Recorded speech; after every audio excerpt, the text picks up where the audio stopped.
E whaatalo whātu talafo ala Radio Samoa le nei tai au, alo mai o talo le solulu.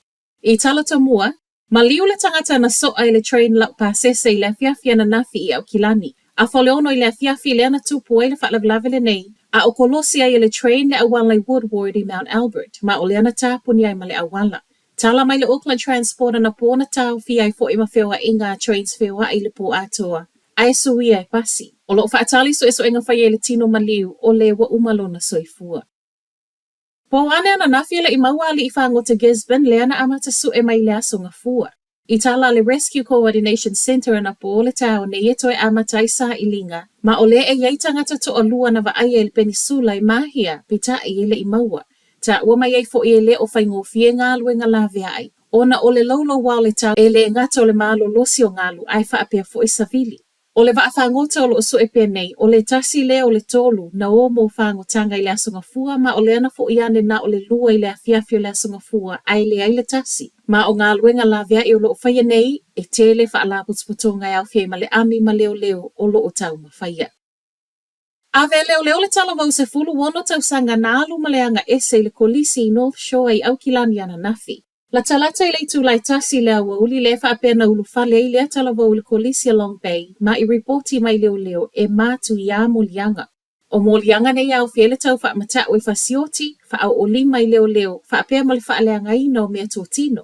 Whaafetai o le to au whaia o ngana i le kolisi le taimi, ma o i lato nei na whaatala noa ina ma vave ave ese a maileanga ese. Ma o lo whaamaunia mai fo i tala le One News e le i tāpuni ai le haonga o nol mea na tupu, toe e le ai se isi na whaamanu alia.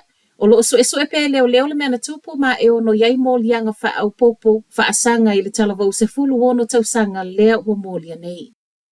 Wa ave sea whaamalosi mai nei nisi o ai ngai tairafi ti ma Hawke's Bay i le tau nei, ona o le popo lenga ina ne i lama tia soifua, a o si isi i le vai wai pawa.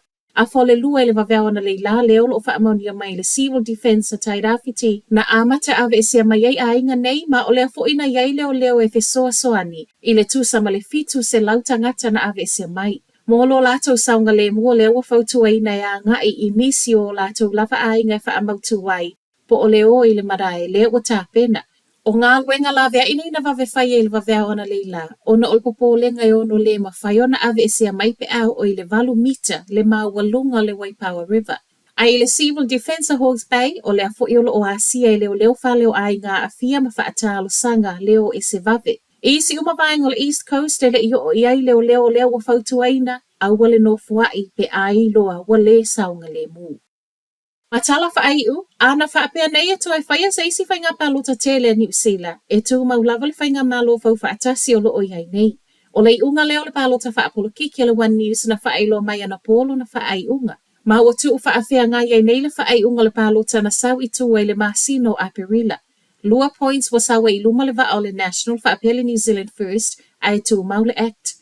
Ai mō pātia i tua ngai, pā uma le Labour, Green Party, ma le pātia Maori le taitasi points. A whaaliliu i no fō le mauta whono o lona winga, e māua umai pātia e tōlo lo whausia nei le whainga mā lono fō e ono sful ma le whā.